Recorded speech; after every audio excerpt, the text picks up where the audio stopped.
Tonight, the shocking sudden death of an NHL star. Surreal. Still can't really wrap my head around it. Johnny Gaudreau and his younger brother out cycling, struck and killed.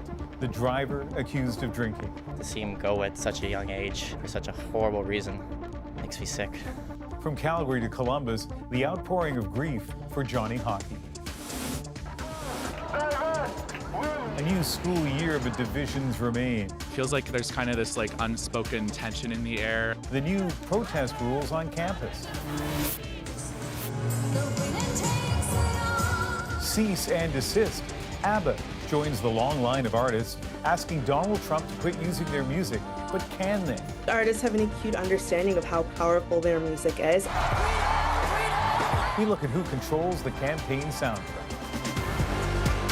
From CBC News, this is The National with Ian Hennemanson. Inside the hockey community and far beyond, the tragic and sudden deaths of NHL star Johnny Gaudreau and his brother Matthew has sparked an outpouring of shock and grief. The brothers were killed by a suspected drunk driver while out for a bike ride together last night.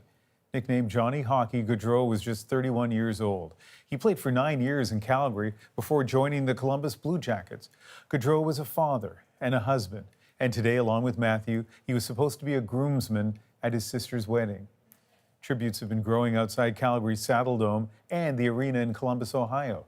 Aaron Collins lays out the details of the crash and the heartache from fans. Tipped in by Johnny Gaudreau. From the beginning, the player dubbed Johnny Hockey was special. Undersized but electric during 9 seasons with the Calgary Flames. His career tragically cut short, far from the ice. The 31-year-old killed along with his brother, 29-year-old Matthew, while cycling on this New Jersey road. Police suspect the driver of the vehicle that hit them had been drinking. The sudden loss hitting home nearly 4,000 kilometers away in Calgary. Still can't really wrap my head around it. Just such a young guy, and shows life short. He was the person who probably made me watch hockey in the first place. Same here. And to see him go at such a young age for such a horrible reason makes me sick. Gaudreau left the Flames in 2022 after starring for the team in the playoffs. Feeds a pass to Lino. Stopped by Ottinger. Took it up high. Gaudreau scores! This goal sent the Flames to the second round, but it would be his last with the club.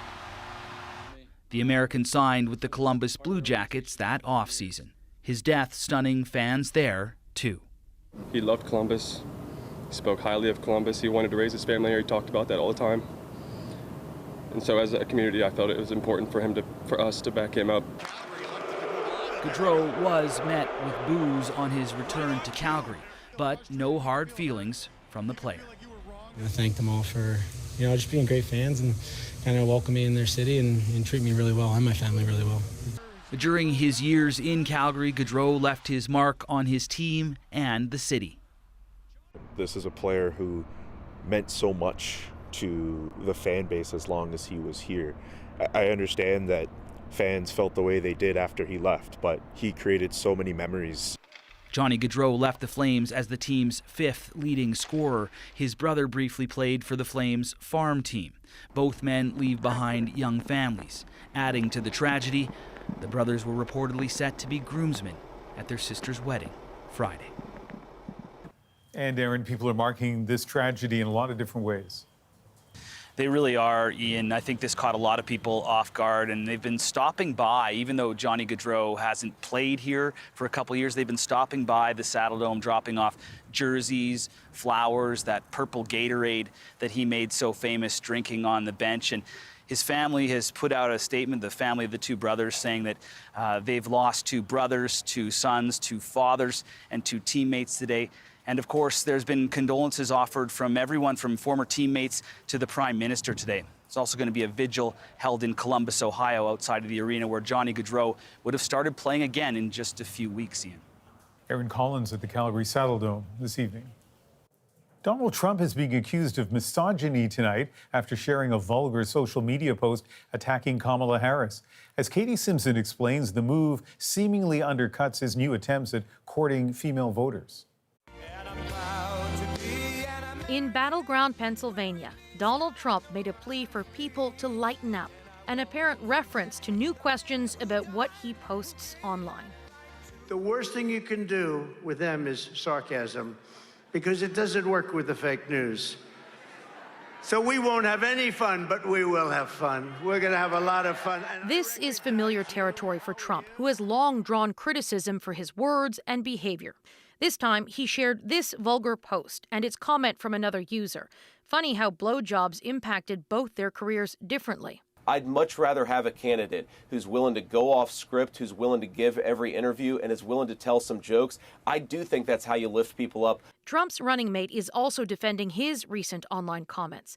In attacking Kamala Harris over her CNN interview, he compared it to a 2007 video of beauty pageant contestant Caitlin Upton. She says she contemplated suicide after her rambling response to a question went viral. It appears Vance was unaware of that and was asked now if he wants to apologize. I'm not going to apologize for posting a joke, but I wish the best for Caitlin. I hope that she's doing well. And again, what I'd say is one bad moment shouldn't define anybody, and the best way to deal with this stuff is to laugh at ourselves. USA, USA. All of this is happening as Republicans are trying to broaden their appeal, especially to women, with a new promise to make fertility treatments, specifically IVF, more affordable. The government is going to pay for it, or we're going to get or mandate your insurance company to pay for it. We want to produce babies in this country, right? We want to produce babies.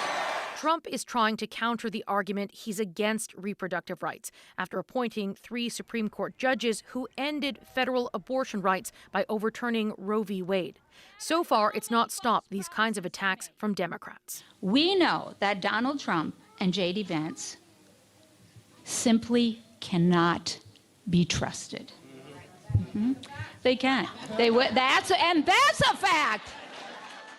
And Katie, Democrats see this as a winning argument. Yeah, so much so that Kamala Harris is launching a bus tour that will focus on reproductive rights. It'll have more than 50 stops and begins Tuesday in Trump's adopted home city of Palm Beach, Florida. Trump is again offering a mixed message on abortion rights. Florida is going to vote on whether to essentially overturn the state's 6-week abortion ban. Trump first said 6 weeks is not long enough and was in favor of expanding access.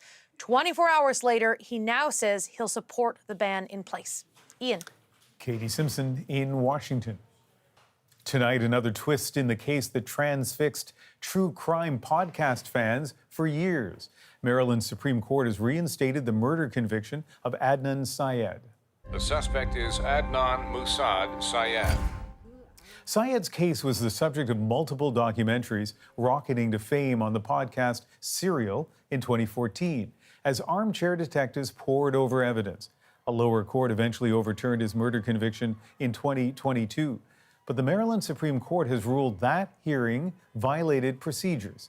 Syed can remain free while the effort to overturn his conviction continues.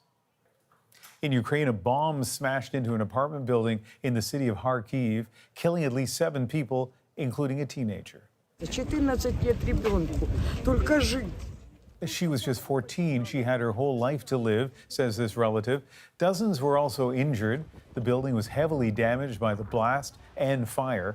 Officials say the bomb was launched from Russian airspace, prompting Ukraine's president to again call for allies to lift restrictions on using Western weapons to strike targets deeper inside Russia. 200 kilometers south of Kharkiv, Russian forces have advanced closer to the frontline town of Pokrovsk. Ukraine's top general admits the fighting there is brutal. But as Briar Stewart explains, if it falls, the region becomes even more vulnerable to attack. This small playroom in the western Ukrainian city of Lviv is a refuge for Natalia Ivaniuk and her 2 daughters, a much safer space than the home they left. Every night there were flashes, booms, and we slept in the corridors, she said. The children were very afraid. The family fled Pokrovsk. They're part of a wave of evacuees who were warned to get out before it's too late. The city in the Donetsk region is home to more than 50,000. It's long been targeted by Russia's military, but its troops are quickly advancing, now about 8 kilometers away. The city is a strategic hub. The roads and rail lines running through it are part of a crucial supply network to other areas of the front line. If they capture that and some other territory just to the north, it would actually open up more vulnerabilities. This military analyst says the situation near Pokrovsk could have been made worse by Ukraine's decision to send thousands of its most experienced troops into Russia's Kursk region. That is certainly a risk because it has undeniably weakened them elsewhere. Ukraine says it's now strengthening its defenses near Pokrovsk, but some fear it might be too late. Pokrovsk's evacuees are now scattered across western Ukraine, but their minds remain gripped by worry. There are people who just hold on to their homes, says Tatiana Soroka, but death is walking all around. She believes Ukraine sent troops into Kursk to try to divert Russian forces from the east. But she admits so far that hasn't happened. Instead, Russia remains focused on capturing an even greater swath of Donetsk. As its troops move in, desperate residents continue to pack up and leave while they still can. Briar Stewart, CBC News, London. The large-scale Israeli military operation in the occupied West Bank continued for a third day with gun battles and airstrikes reported in the Jenin area. First responders extinguished a burning car. Israel says it was carrying a Hamas military commander who was confronted and killed by Israeli border police.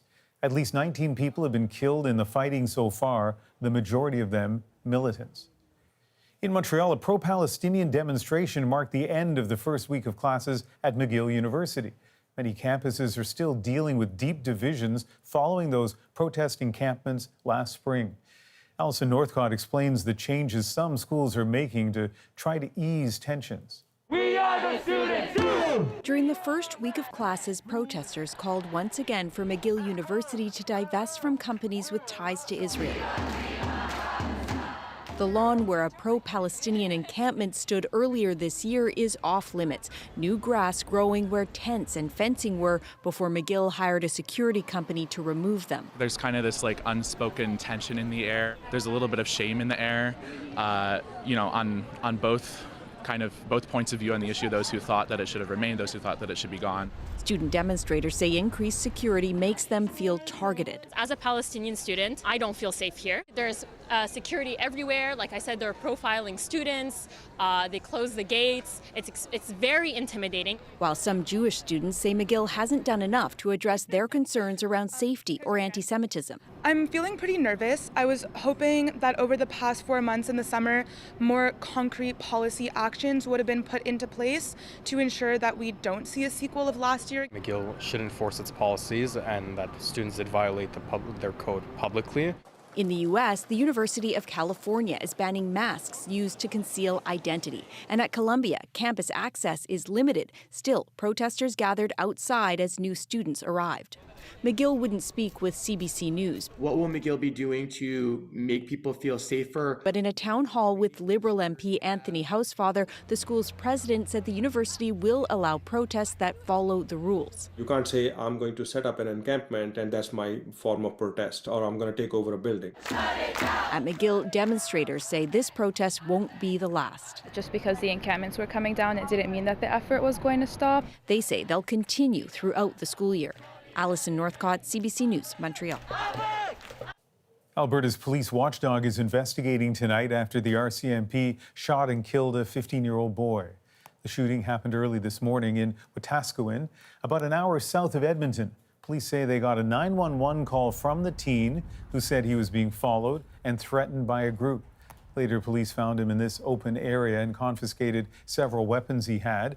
They say there was a confrontation and 2 officers shot the teen. The 15-year-old was from nearby Samson Cree Nation. Slightly encouraging news on the economic front today. The Canadian economy showed stronger growth than expected in the second quarter of the year. Canada's GDP grew at an annualized rate of 2.1%. The Bank of Canada is still widely expected to cut interest rates by 0.25% next week. There are questions tonight about why a useful tool to protect against identity fraud isn't more widely available. Credit freezes block access to your credit report, so fraudsters can't open credit card accounts or take out loans. But as Philippe de Montigny explains, right now you can only get one in Quebec. When looking up his credit report earlier this year, Stéphane Hamel found out a car loan had been taken out in his name from a bank he doesn't do business with. So I ended up in my credit report with a $25,000 loan that I never asked for. Something he could have avoided if he had the option to freeze his credit.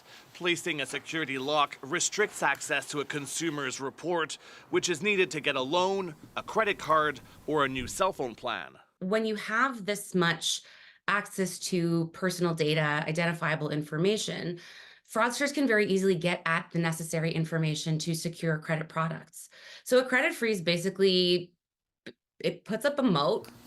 But so far, that option is only available in Quebec. Since February of last year, the province forces credit agencies Equifax and TransUnion to offer security freezes to its residents free of charge. I just don't understand why they don't, on their own, offer that feature, the credit lock, to all Canadians. Experts say that setting them up is an added cost to the credit agencies, who often don't act unless prompted by legislation. Ottawa says it's up to provinces to enact their own. For now, the Canadian Anti-Fraud Centre recommends checking your credit reports at least once a year. Go through everything on your report, the number of inquiries, the number, what accounts are listed on there, just to make sure that everything is actually yours. Very great habit to get into, and it'll protect yourself from the situation snowballing into something that could be very overwhelming. Very few provinces are currently looking into credit freezes. There's BC, Nova Scotia, Saskatchewan. Here in Ontario, to bring in that security measure, the government has already changed its laws and is planning consultations in the near future. Philippe de Montigny, CBC News, Toronto. The union representing more than 9,000 railroad workers is appealing the moves that ended last week's work stoppage. The Teamsters Union is pushing back against a labor board order for binding arbitration. Workers are required to stay on the job until arbitration is done. The two sides are scheduled to meet again next month. The Nunavut community of Whale Cove had only one grocery store, and it's been destroyed by fire. The village, home to 500 people, has declared a state of emergency. The grocery store was the only source of a wide variety of goods, including fuel.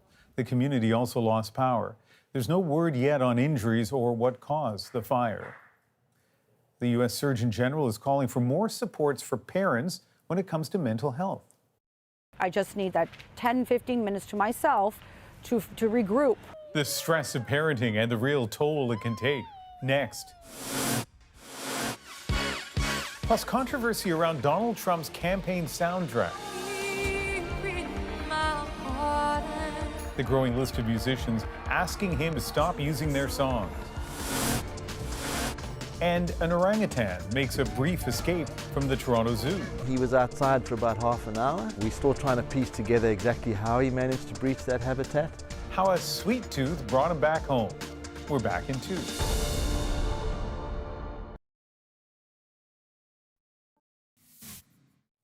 A new look at a fierce tornado that sent people running for cover earlier this month. This is Ayr, Ontario, west of Toronto. Just a short time later, the winds really picked up. A dumpster tossed around by the wind. The park in this video is closed indefinitely, and the cleanup effort is still underway. If you have kids, you know how parenting can be stressful. But now the U.S. Surgeon General is saying that stress could have a serious impact on your health. Anand Ram has more on the warning and what parents can do about it. She's the youngest one. Oh, no toques, por favor. On this morning, Fidelia Cabrera has one eye on our camera, the other on her kids. And, oh, Rachel, ven aquí ahorita. And with 4 children, there's a lot to manage. Get them ready for school. It's like there's breakfast, then they need to get dressed, brush their teeth, make sure they have their lunch packed. And then they think, oh, is it your day over? Your day's not over then. Those stresses are the focus of a recent warning from the U.S. Surgeon General. Parents and caregivers in America are under pressure. Dr. Vivek Murthy laid out the multiple factors that can affect the mental and physical health of parents. Heavy financial strain, increased time demands, and both cultural expectations and societal pressures. That pressure isn't new, but keeping up with the Joneses is now a daily doom scroll. Let's throw a back-to-school party. Creating a culture of comparison on social media and making some parents feel inferior. That's the poison. That's pure poison. For this parenting coach, it's about time this kind of stress got recognition as a public health issue. Her advice, build a support network. And you might not have each person fulfill all your needs, but start gathering, like think of a basket, and you're going to start gathering the support system of people who can help you in specific areas. And go. And while her kids come first, Cabrera says it's important to take time for yourself too, even if for a little. I just need that 10, 15 minutes to myself to regroup, refocus on what I need to do for myself in order to better myself to help other people. Advice now echoed by the U.S. Surgeon General. Anand Ram, CBC News, Toronto. Donald Trump is facing blowback from some high-profile artists about using their music at his campaign rallies. What can they actually do to stop him? Plus, as the war in Gaza drags on, renewed calls for a two-state solution grow louder. If people can acknowledge that all sides have legitimate claims, whether they're national or religious, then there might be hope. But just how difficult would it be? Logistically speaking, there is no realistic way of implementing a two-state solution. Ellen Morrow unpacks the complicated history and the challenges ahead. The National breaks down the stories shaping our world. Next. A sensational performance by Canada's Alexander Hayward. A dream Paralympic debut in Paris for cyclist Alex Hayward. The 27-year-old from New Brunswick claimed bronze in the men's individual pursuit. Saskatchewan's Keely Shaw also got a bronze in the women's event. This was Canada's third medal in track cycling and fourth overall at the Games. I'm sure you've heard it all before, but you never really had it out. The Oasis reunion tour is already generating anger over ticket sales. Minutes after pre-sale tickets were purchased, some were posted online with an asking price of more than $10,000. The band has warned against reselling tickets and claims it will cancel tickets if the prices are too high. Some other musicians are expressing anger at politicians, and one in particular. ABBA is the latest to tell Donald Trump to stop using their songs at his rallies. But as Ithel Musa explains, Trump's campaign is pushing back. The role music plays at political rallies is undeniable. Beyoncé gave her blessing to U.S. presidential nominee Kamala Harris to play her song Freedom on the campaign trail. But some artists are speaking out, saying their music was used by Donald Trump's campaign without their consent. The latest in a growing list, Swedish pop group ABBA asked Trump to stop using their music after it was played at a rally in Minnesota. I think artists have an acute understanding of how powerful their music is, and because of that, I think that they have the license to selectively withdraw their music from being used as a tool to elevate a crowd that is espousing beliefs that they do not stand for. An official with Trump's campaign said in a statement, the campaign had a license to play ABBA music through our agreement with BMI and ASCAP. Both are performance rights organizations, or PROs, that collect royalties on behalf of songwriters and publishers.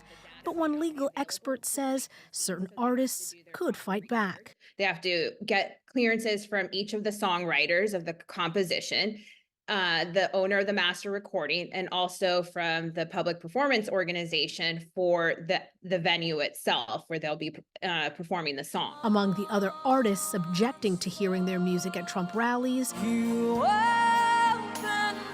Canadian superstar Celine Dion, and the U.S. rock band Foo Fighters. Both took to social media to let fans know it was done without their authorization.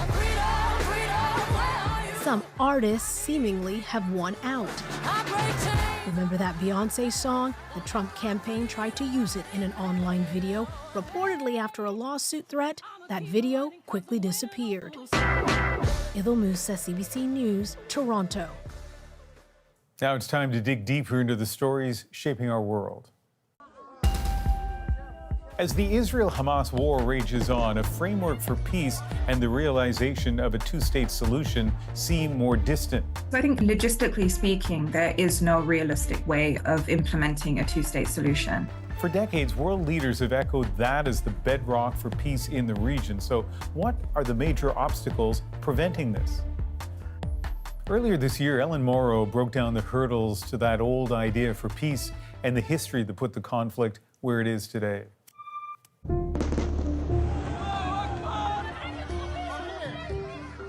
The Israeli-Palestinian conflict is at its worst point in years. And so world leaders are calling for an idea that's been around for decades. We need to renew our resolve to pursue this two-state solution. We must never lose sight of how essential the two-state solution is. To live side by side in two states. A two-state solution. Two-state solution. The two-state solution means the creation of an independent Palestinian state that would coexist alongside Israel. It's long been seen as the best hope for peace, but it's never really come close to happening. And the reality on the ground now, after the October 7th Hamas attacks and Israel's military offensive into Gaza, may make it more difficult than ever before. So, is the two-state solution actually a viable option or just a talking point? Here's some of what makes it so difficult. One of the first big challenges is what would the borders of a Palestinian state even look like? To understand why that's so hard, we have to go back in history, but this is not a full account. We're going to take you through some of the pivotal moments in this long contested history. After the horrors of the Holocaust, the United Nations voted to establish the State of Israel as a refuge for the Jewish people in their ancestral homeland. A decision that angered the majority Arab population. The plan was to divide historic Palestine, the land between the Jordan River and the Mediterranean Sea, which had been under British control, into two states, one for Jews, one for Arabs, with Jerusalem under international control. Jewish leaders declared the establishment of Israel on May 14, 1948. But 5 surrounding Arab nations rejected the UN plan and attacked Israel, the start of the 1948 Arab-Israeli War. The creation of Israel and the war upended life for the Arab population in what Palestinians call the Nakba, or catastrophe. Some 750,000 people fled or were expelled from their homes, becoming refugees across the Middle East and in what's now the West Bank and Gaza. Today, some 5.9 million UN-registered Palestinian refugees claim links to that displacement. At the end of the war in 1949, Israel controlled more land than it had under the UN plan. Jordan took the West Bank, Egypt took Gaza. Jerusalem was divided, with Israeli control in the west and Arab control in the east. These armistice lines became known as the Green Line, still the internationally recognized boundaries between Israel and the Palestinian territories today. The Green Line is also known as the pre-1967 line because things changed in the Six-Day War between Israel and its Arab neighbors that year. Israel won, going past the Green Line, taking control of Gaza and the West Bank, including East Jerusalem, the start of the decades-long Israeli military occupation of the Palestinian territories. So, for Palestinians, the Green Line is the starting point for any negotiations on the borders of a Palestinian state. Because they want the Israeli military out, ending conditions that some rights groups have condemned as apartheid for denying Palestinians equal rights. Occupation is a daily reality of violence. When and how Noor Oda is an author and activist in the West Bank, where 3 million Palestinians live under strict Israeli restrictions and surveillance. Whether I can travel from one city to another for work or to visit family is up to an Israeli soldier at a checkpoint, and you have no recourse for justice. But for Israel, the Green Line is a non-starter. Israel points out the Green Line was never meant as an official border, but an armistice line. And it says it poses a danger to its security, arguing the Green Line makes the country too narrow in places to defend. Its security fears heightened after Hamas militants stormed into Israel on October 7th. Hamas, Islamic Jihad, Hezbollah, the Houthis, they're all basically attacking Israel militarily. It's an unbearable situation for any state in the world. Israel also doesn't consider the West Bank an occupied territory, but a disputed one. Israeli officials call it by its biblical name, Judea and Samaria, home of the ancient Jewish heartland. So there's a fundamental disagreement on what the borders should look like, and that creates a lot of other challenges to the two-state solution. These are one of them, Jewish settlements supported by Israel all across the occupied West Bank. Closed-off communities where more than 500,000 Jewish settlers now live, built on land internationally recognized as Palestinian. The West Bank is seen as the heart of any would-be Palestinian state, but this map shows you just how much of that land the settlements are taking up. It's effectively rendered the West Bank as a patchwork of non-contiguous territories. So I think logistically speaking, there is no realistic way of implementing a two-state solution. The settlements are considered illegal under international law, but Israel denies they're a violation, approving and funding settlement development over decades. Many settlers say they have a religious right to the land. What is pushing us is thousands of years of history of longing to this land. But for many Palestinians, the settlements have meant forced displacement, a loss of resources, even violence.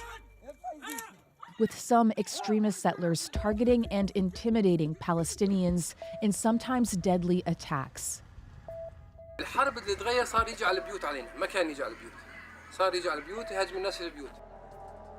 And then there's the issue of occupied East Jerusalem, a bitterly contested place home to holy sites for Jews, Muslims, and Christians. If people can acknowledge that all sides have legitimate claims, whether they're national or religious, then there might be hope.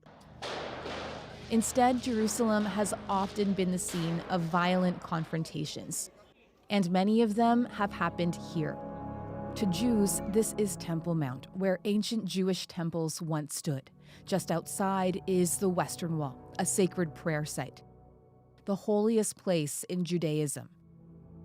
To Muslims, this same place is called the Noble Sanctuary, home to the Al-Aqsa Mosque and the Dome of the Rock, where Muslims believe the Prophet Muhammad ascended to heaven.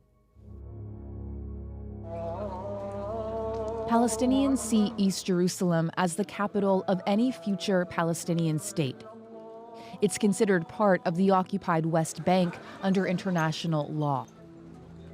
But Israel claims all of Jerusalem as its unified and eternal capital.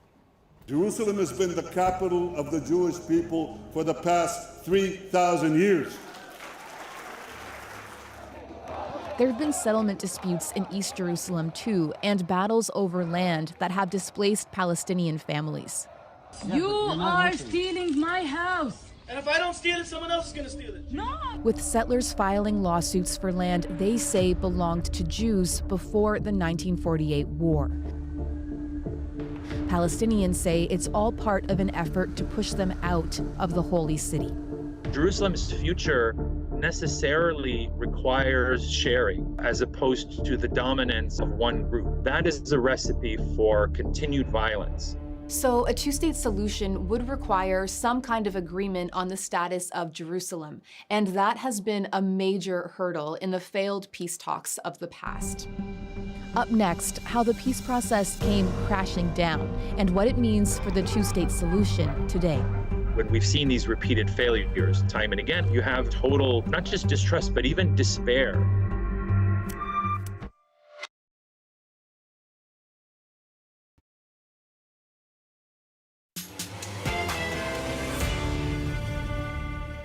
The Despite signed declarations and proposed partition plans, a two-state solution remains elusive for Israel and the Palestinian territory.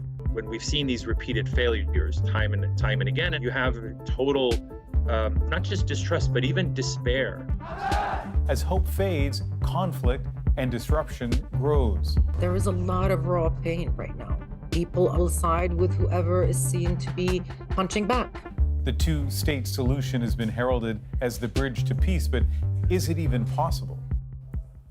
In part two of her story, Ellen Morrow examines some of the key moments that have thwarted the two-state solution and why it remains so elusive. Another day of protest and violence on the West Bank. In 1987, Palestinian anger over decades of occupation triggered the First Intifada, or uprising. It started out with protests and boycotts before turning violent. The Israeli military cracked down. More than 1,000 Palestinians and 160 Israelis were killed. But as the violence was going on, something extraordinary happened. The two sides started secret talks, leading to what seemed like a big breakthrough. The signing of the first Oslo Accord in 1993. Today, the formal end of the long blood feud between Israelis and Palestinians. A moment when hopes for peace and a Palestinian state were high. Yasser Arafat's Palestine Liberation Organization recognized Israel's right to exist in peace. Israeli Prime Minister Yitzhak Rabin agreed to the creation of the Palestinian Authority to run parts of the West Bank and Gaza.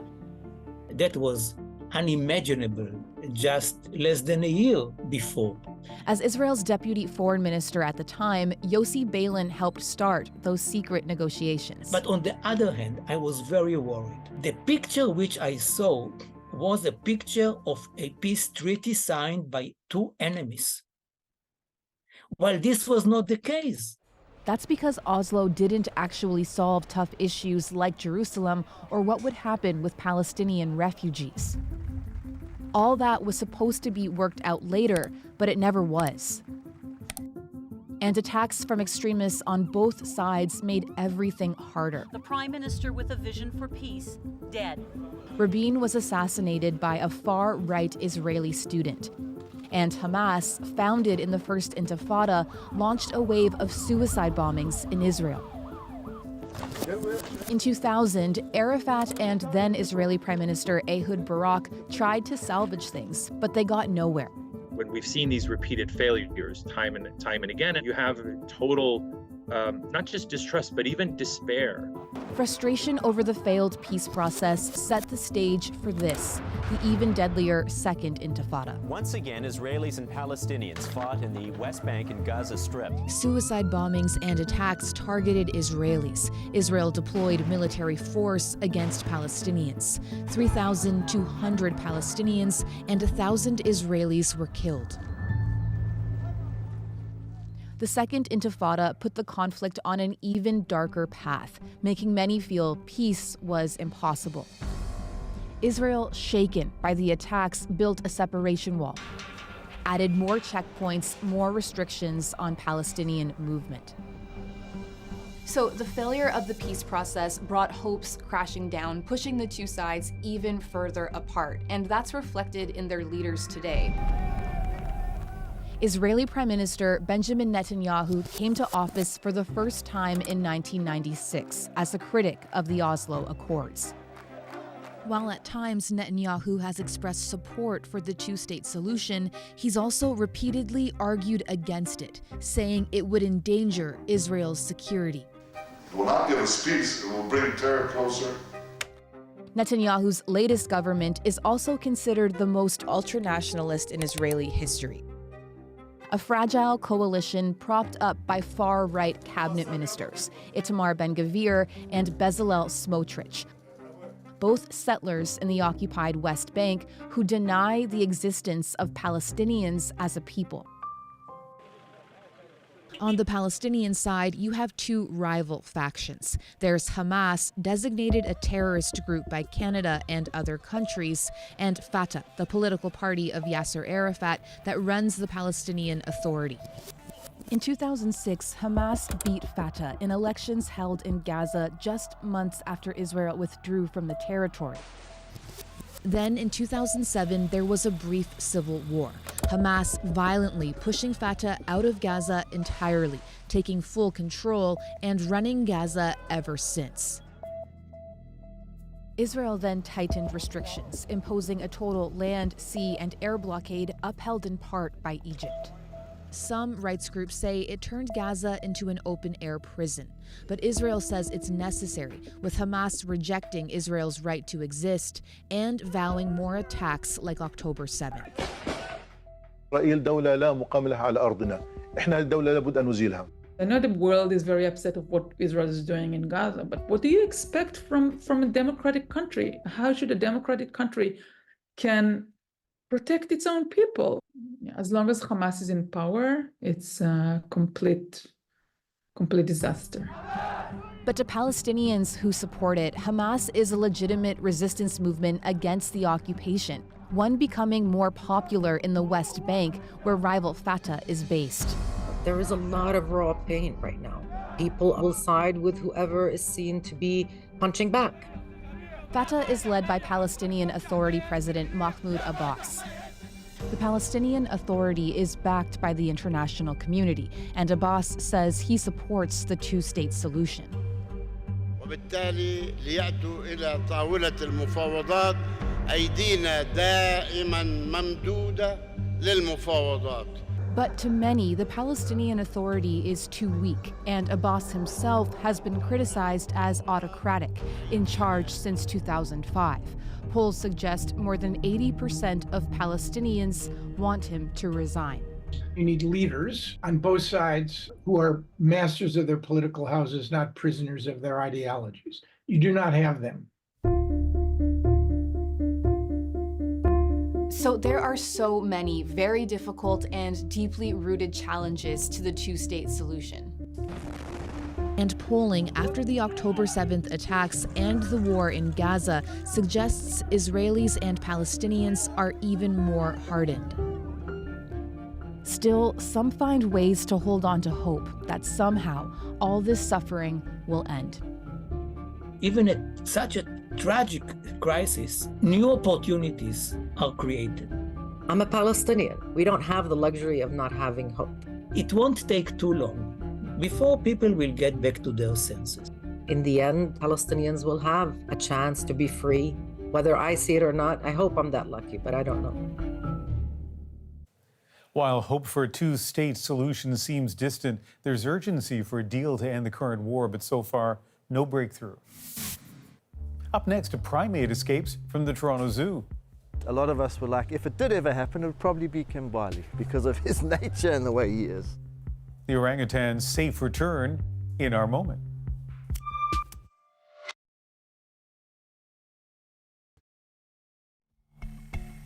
You're looking at Kimbali, the majestic 18-year-old Sumatran orangutan, which escaped yesterday from his Toronto Zoo enclosure.